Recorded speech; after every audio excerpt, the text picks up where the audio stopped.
Most people wait for January to change their life. But the truth is, your next year is already being decided right now. This one last month can either be a repeat of every excuse you made this year, or it can be the month where you take control again. December's not the end. December's the reset button, the month where you create the version of yourself that will walk into 2026 with momentum instead of regret. So here's how you use these last 30 days to finish the year strong. First, start with the December audit.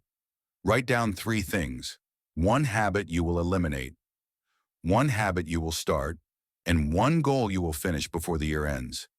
Keep it simple. Keep it realistic. The goal is progress, not perfection. Second, follow the 60-minute rule. Give just 1 hour every day to your future.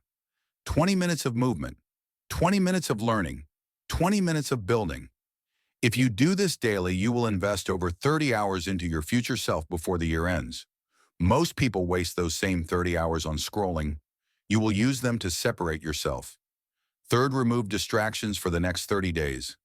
No phone in the first hour of the morning. No phone in the last hour of the night.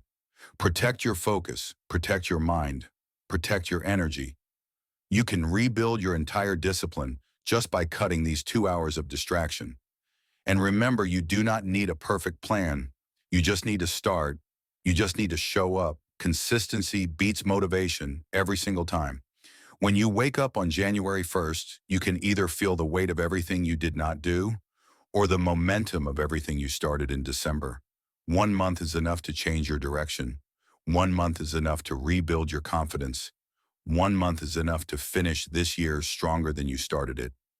Do not wait for the new year. Start now, finish the year strong, and walk into 2026 already ahead.